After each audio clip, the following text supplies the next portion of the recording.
Now, there's a lot in the papers today about Senator David Norris and how his presidential hopes unravelled over the weekend.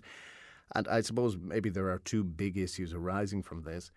First of all, is it ever appropriate for politicians, regardless of the crime, and the crime in this case involving the statutory rape of an underage boy in Israel by a former partner of Senator Norris, is unquestionably wrong. I don't think anybody would dispute that. Is it ever appropriate, though, regardless of the gravity of a crime, for a politician to influence or attempt to influence the judicial process in any extent? And also then, why are we hearing about this? Whose agenda are we working to? Who decided that this information should be in the public domain? Who leaked it? Well, let's try to get to the bottom of these issues. Fiach Kelly joins us from the Irish Independent. Fiach, you're very welcome to the programme. Good morning. Can you chart the source of this and how it all came to light? The source was a Zionist blogger, a 22-year-old blogger, who unearthed this letter over a few weeks. I read it the weekend that he said he was trawling through various Israeli records and getting people to translate records for him, and he came across this. Now, he threw it out there that the person who tipped him off about it was from the trade union movement or the Labour movement.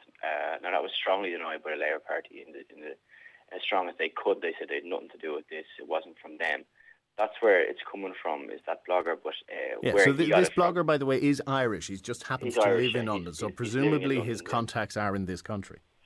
Well, he said we can only go by what he said, and he said it's from the Labour movement in Ireland. That might be trade unionists, might be someone in the Labour Party, but the Labour Party have emphatically denied that they have anything to do with that, anything to do with this. It seems, I don't know if it seems strange that it's coming out now, but the point is that it's coming out now. This is a presidential election. These things tend to surface during an election. There's no policy involved. There's no politics really involved. It's all about personalities. So I'd imagine David Norris's past was going to come back to him at some stage, no matter what angle it came from. And I would say what it is, some people would call it a smear campaign, and there certainly seems to be some sort of campaign against him. If you think back to the Helen Lucy Burke interview and his opinions on pederasty surfacing a few weeks ago, and now we have this. But I suppose it's better that it came out now than it did after an election, would be the way some people would look at it. Yeah, well, obviously, if he was in the office of president and such revelations came to light, it would be damaging not only for David Norris, but also for the integrity of the office. Exactly. It would be damaging presidency. So these things happen during an election. Things come up about your past, and you have to be guarded against them. I think the main problem David Norris has, his campaign is unravelled, and that his campaign staff have walked away from. Last Thursday night, he disclosed this information to them, and it is speculated in the papers this morning that there's more letters that he sent to other Israeli officials. He hadn't told them of this previously, and they had asked him in the wake of the last controversy involving Helen Lucy Burke, was there anything more to come? And as recently as last week or the week before, there was a press conference in Buswells where he displayed his supporters, if you like, from the Oireachtas, of which a few of them have now walked away. And the question was put to him, well, Mr. Norris, is there any more skeletons in your closet? And he said no, when he knew this was there, that was lurking in the background. So I suppose supporters might feel a bit betrayed by that, in that he told them there was nothing to come. And then this, which is more serious than anything that went before, comes out, and it looks like it's pretty much now going to scupper his bid. We have three people. What exactly did he say in the letter, Fiach? Because politicians will often write letters saying that young Johnny down the road has great upstanding parents, he's really a nice lad, he didn't mean to steal an apple from the shop. I think he acknowledged that a crime had been done, but he said there were mitigating circumstances, that his ex-partner had a tough upbringing that he was remorseful for at that kind of thing. I'm not actually 100% sure of the actual content of the letter. It's a long 3,000-word letter. I have been on with us over the weekend, but I think that is the main issue, that he sought clemency for Ezra Nawi, who was then 45 and convicted of having sex with a 15-year-old boy. It is done by politicians. Like, it's a famous one that journalists do once in a while. They put in a Freedom of Information request to the Department of Justice, our own Department of Justice, and see who's lobbying for who. But I suppose the point has been made repeatedly over the weekend, and it's a very valid one, that we're in a different situation now. We're coming off the back of the Cloyne report. We're coming off the back of the Murphy report last year, where this type of Irish people have kind of expressed a revolt at sex with underage boys and minors, and this is a different atmosphere now. It's kind of touching on a fresh, raw wound. Now, I'm saying David Norris is anything wrong, but it does kind of...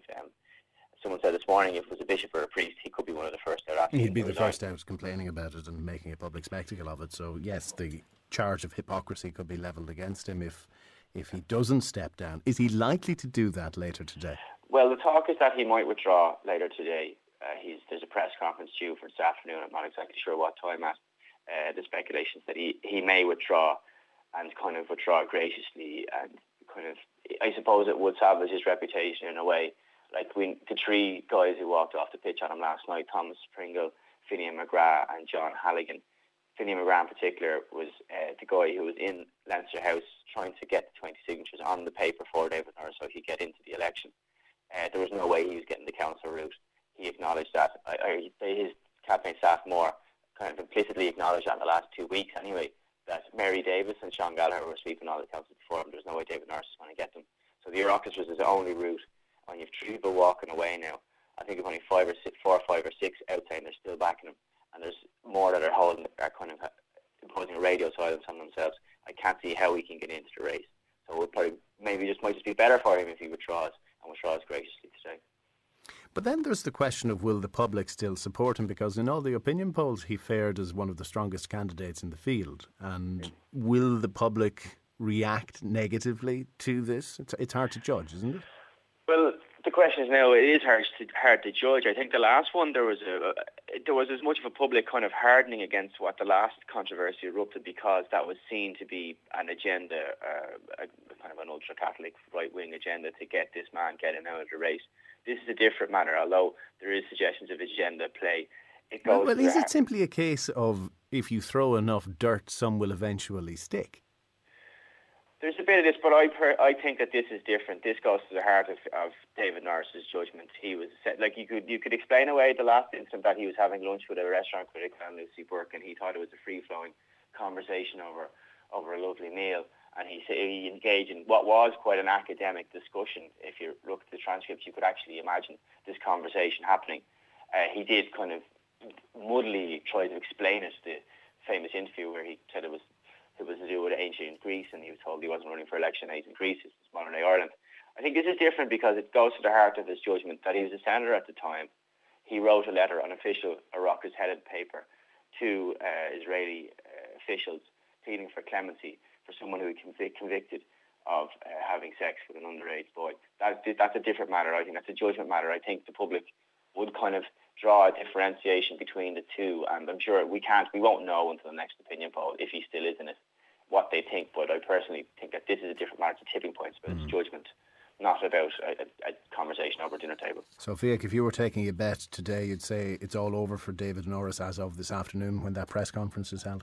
I think it's all over now. It's just a matter of him conceding whether it's all over or not. Like once he's 3 TDs pulling back on him, I think it's over. It's very slim. I can't see how he can get into the presidential election proper. And if he does go wide this afternoon, I still can't see it. I would think he might withdraw this afternoon. Fiach Kelly of the Irish Independent, thank you very much for taking our call today. So, where do you stand on this? Is it different to the last controversy involving David Norris when he had that academic discussion about pedestry and whether, in some circumstances in ancient Greece, sex with underage boys was okay? That was the previous controversy. This one is obviously very different. He wrote a letter pleading for clemency by the Israeli authorities on behalf of an ex-partner of his. Now, it was 14 years ago. So there's where it becomes muddy. Why did it all rise to the surface now? Was somebody deliberately leaking this information into the public domain? And if so, why?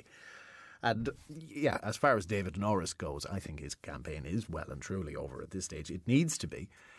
He should withdraw and maintain the semblance of respect that people have for him and for his work and for the human rights issues he has advanced over the last decade or 2 decades.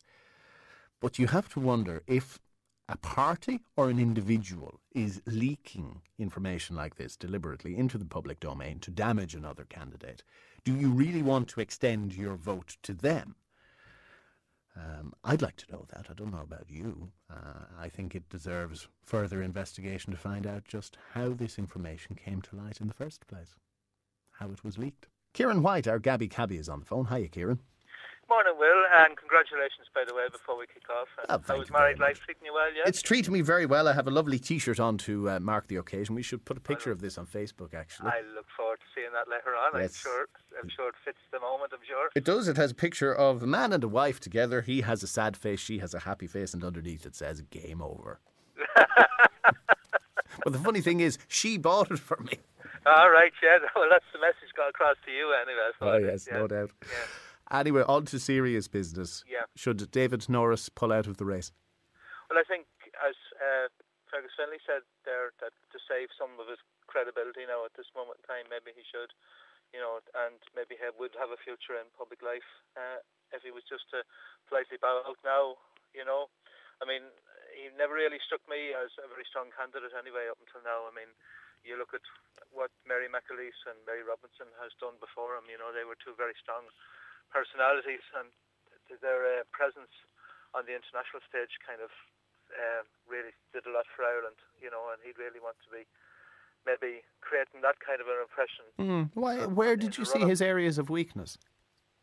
I don't know. He just doesn't strike me as I don't know if strong enough is the right thing to say, but he just didn't come across to me anyway as kind of vibrant and as in love with the country. Okay, so he just didn't float your boat anyway for whatever reason. Yeah, and I mean it's a shame because he obviously has been working very hard. It's a shame that this has been dug up, But I mean, I said earlier on your Facebook notice there that should he withdraw. I mean, even before this came out, I felt that he wasn't really a sort of person I would like to see, standing out there. Maybe when he did get on the stage, he would maybe create an impression, but he certainly wasn't catching my attention really, even before any of this came out, I always found David Norris a colourful character. I kind of respected that he, in the 1980s, advanced the case for gay rights so much.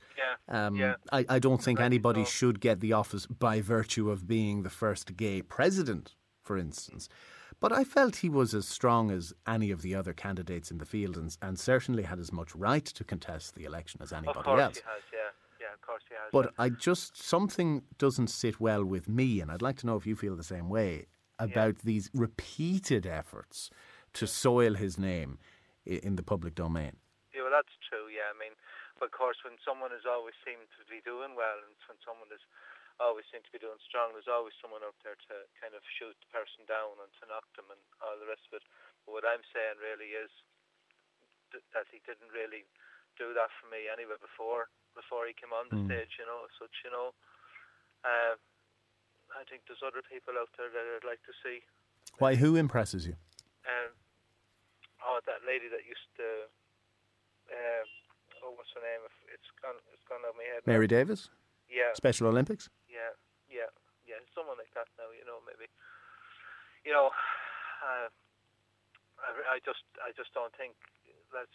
I think maybe when he got there, maybe he might just kind of fade into the kind of the comfort of the position sort of thing, Okay, so bow out with dignity is your message to David Norris. Yeah. Kieran, thanks for the call. Yeah. Okay then. Thanks indeed. Let's head to Guichel. Cora, good morning. Hi, Will. Good morning. Well, Cora, what do you make of it? I think it's ridiculous. I think it's just a homophobic attack, really. And I'm only 21. I wouldn't be of a biased opinion or anything. So I honestly do think it's just a homophobic attack. And obviously this person who is releasing this information is hiding behind coattails, and they're obviously not going to show who they really are. And I just think it's a sabotage to just bring up dirt about a person, just direct their campaign just because they're getting a little bit further now than maybe another person would. Or I honestly think that others are just scared that David Norris is going to do a lot better than them, and that's why all the dirt's being released to tarnish his reputation, his name, whatever, so that he'll have to sell out. That's an interesting point. David Norris, as far as the opinion polls are concerned, is the top candidate in the field. Now, if he was in third place or fourth place or not really on the radar at all, I just wonder, would there be as much effort to dig into his past and to unearth all these skeletons as there is when he's the top threat in the field? Yeah, I don't think there will be as much at all. I don't think his name will even be mentioned. I think it's because a lot of people, like they're saying, right, he has a colourful personality, you know, he's open about his sexuality and everything. And I think some people of maybe the older era, in the era before me even, are kind of defending why we don't want a gay president. And really, I don't think they should come into it. And I think basically because he is a top threat, this is why he's being targeted. Whereas no one else is being targeted, as you said, there, like second, third, fourth, whatever place. If he was in them places, I don't think he'd be targeted. But because he is the main threat and because he's fairly well liked to anyone I talk to now. Even my own boyfriend wouldn't be into politics, and he's even said, you know, he'd like David Norris to be the next president. Yeah, he's not your typical politician, though, because he's very colourful. The way he speaks is very different to how most politicians articulate themselves. So he has an appeal that goes beyond the traditional politics. But at the same time, Cora, if it doesn't matter whether somebody's gay or straight, young or old, or black, white, whatever, if they have a past, do we not as voters deserve to know what that past is before we go to the ballot box? We definitely deserve to know what the past is. But I just think that if it was someone else, would we still be making the same kind of presumptions and comments and saying this, that, the other about him? I do definitely think we deserve to know about a past, most definitely. But I just think if it was someone else, I don't think there'd be much of a difference made. Because I actually do believe that his sexuality does come into it to an extent. Like, everyone has a past. Like, Mary Davis would obviously have a past, whether she might be painted as a saint, whatever. She'd obviously have a past, and she'd obviously have done things she might be proud of in the past. Maybe David Norris, he has done a lot more, obviously. Well, that's interesting, Cora, because I know nothing about Mary Davis's personal life. Do you? I haven't a clue either. I'm just presuming, because everyone, as far as I'm concerned, everyone has a past and has done things maybe they haven't been too proud of, or kind of regret and wish they could go back and change. And maybe, you know, people should give maybe David Norris the benefit of that and just kind of say, well, maybe, you know, he kind of regrets those things he did. And just, you know, just give the benefit of doubt and don't be so down on it and just stomping it out straight away or telling him he has to resign. Because I think he has the right to go and run. It's his right. He's entitled to his own opinions and his own beliefs. And fair enough, his past mightn't be, you know, rosy red, but who's it?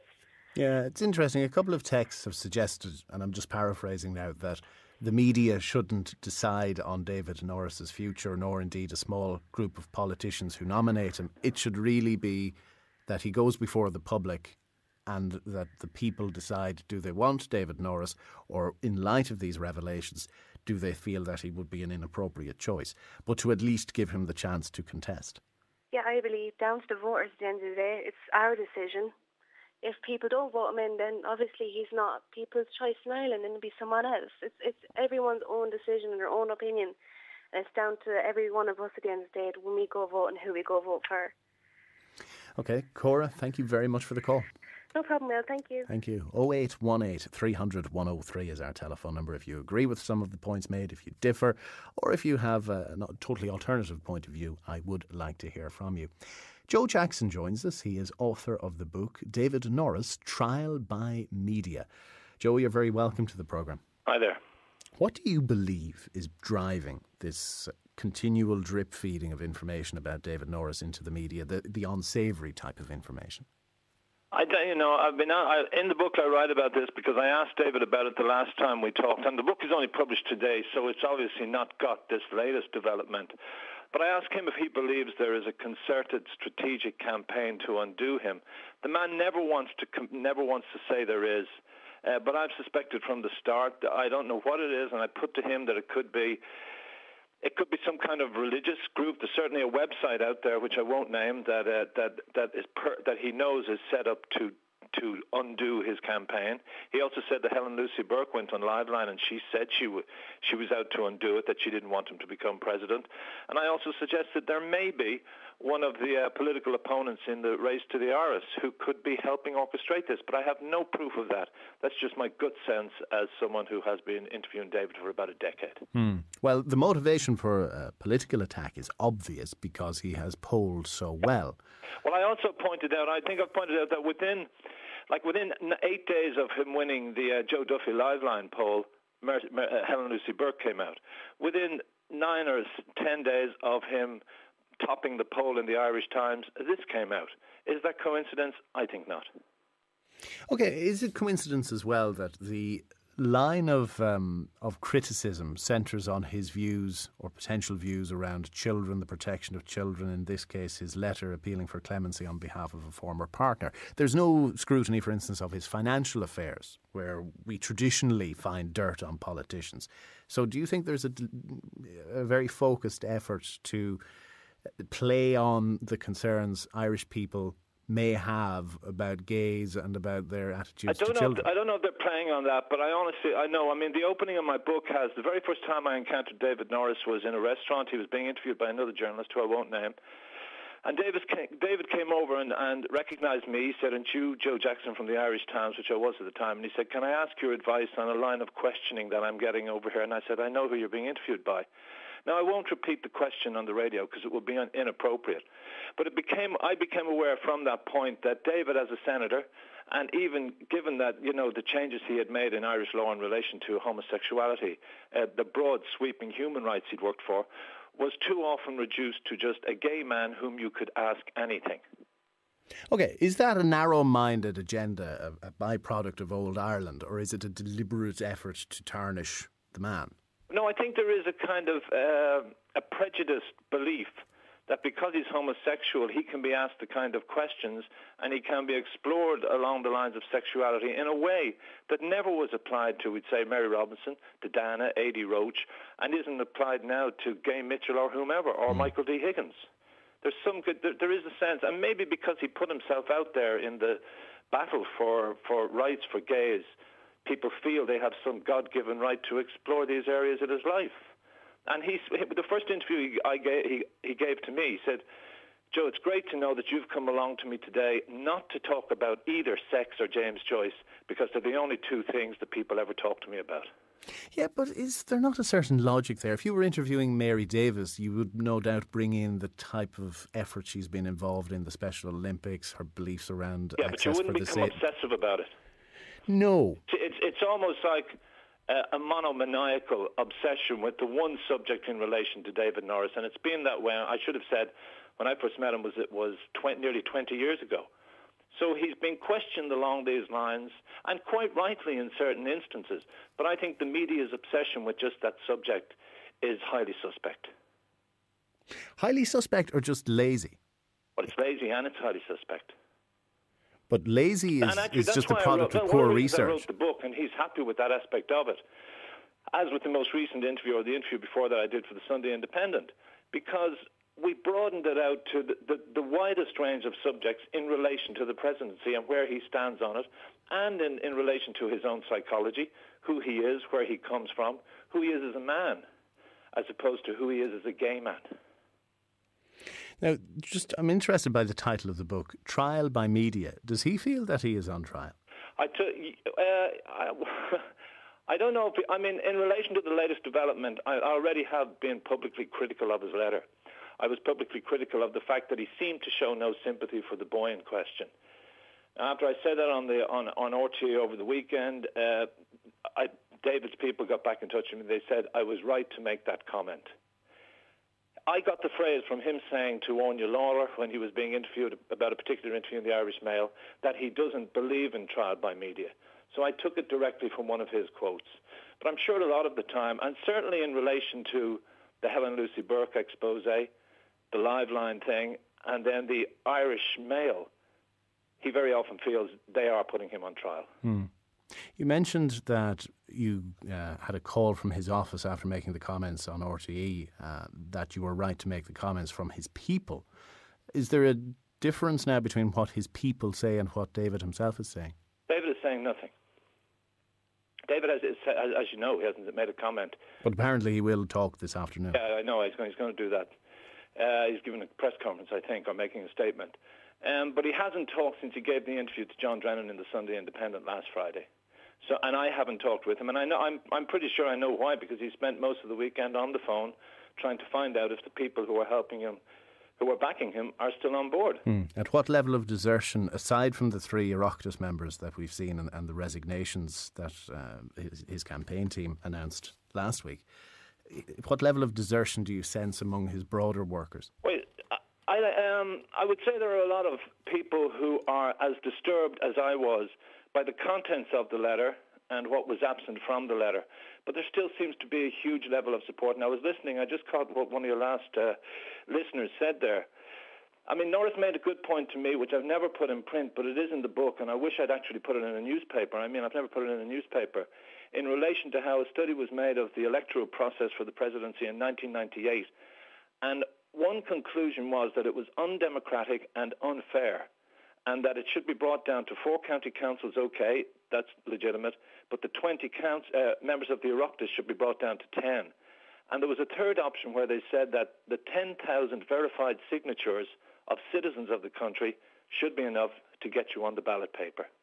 He said, Joe, I already have 32,000 signatures, and I believe that gives me the moral right to be on the ballot paper and let the people decide. And I still believe that is true.